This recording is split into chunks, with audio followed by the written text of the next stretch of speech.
পরীক্ষা না দিয়ে পুনর্বহালের দাবিতে আজ নবান্ন অভিযানের ডাক দিয়েছেন চাকরিহারা যোগ্য শিক্ষক শিক্ষিকা অধিকার মঞ্চ। হাওড়া স্টেশনের সামনে জড়ো হয়ে নবান্নের দিকে মিছিল করে যাওয়ার কর্মসূচি রয়েছে তাদের।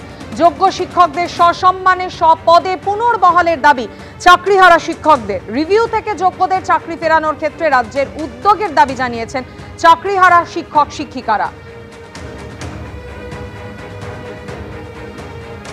যারা টাকা দিয়ে দুর্নীতি করে চাকরি পেয়েছে তাদের পাশে সরকার থাকছে, তাদের হয়ে সওয়াল করছে। আর যারা সত্যি সত্যি আমরা যোগ্য মেধার ভিত্তিতে চাকরি পেয়েছি সেই মেধাদেরকে বঞ্চিত করা হচ্ছে এবং তাদেরকে অগ্রাহ্য করা হচ্ছে। এটা সত্যি নির্লজ্জের বিষয়। এরম একটা প্রশাসনকে সত্যি ধিক্কার জানাই যে আমরা কখনো এটা চাইনি যে এরকম একজন সরকার বা এরকম একটা প্রশাসন রাজ্যে থাকুক। আপনারা তো যাচ্ছেন নবান্ন, আজকে বলছেন মুখ্যমন্ত্রী চিফ সেক্রেটারির সঙ্গে দেখা করতে চান, বিশাল পুলিশ বাহিনী মোতায়েন করা হয়েছে, জায়গায় জায়গায় 10 ফুট উচ্চতার যে সমস্ত গার্ড ওয়াল সেগুলো ব্যবস্থা করা রয়েছে এবং আপনি হাওড়া স্টেশন চত্বরেও দেখতে পাচ্ছেন যে উচ্চপদস্থ আধিকারিক সহ র্যাপিড অ্যাকশন ফোর্স আপনাদেরকে রুখে দেওয়ার জন্য সব রকম ব্যবস্থা প্রশাসন করে রেখেছে। যেতে পারবেন নবান্ন? দেখুন, প্রথমত হচ্ছে আজকে তো শিক্ষক শিক্ষিকা বা শিক্ষাকর্মীদের এটা নবান্ন অভিযান নয়, তারা শান্তিপূর্ণ অভিযান করছে না। এটা আসলে জঙ্গিরা এখানে একত্রিত হয়েছে এবং সন্ত্রাসবাদী হামলা করতে যাচ্ছে।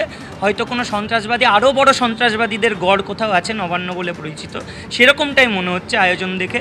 যাই হোক, আজকে শুনলাম জলকামানের ব্যবস্থা রাখা হয়েছে, তো সেই জায়গায় আমি তো ব্যক্তিগতভাবে ভেবেছিলাম যে স্নান করে আসবো না, কারণ এত বড় ব্যবস্থা স্নান করানোর জন্য। চাইবো খাবার হিসেবেও যেন আমাদের লাঞ্চে ওই যোগ্য অযোগ্য তালিকা এবং সাথে যেন ওএমআরগুলো দেওয়া হয় এবং পুনর্বহালের ব্যবস্থা করা হয়। নবান্ন যাওয়ার সবকটি রাস্তা অবরুদ্ধ। দেখুন, এটা প্রশাসনের কাজ প্রশাসন করছে।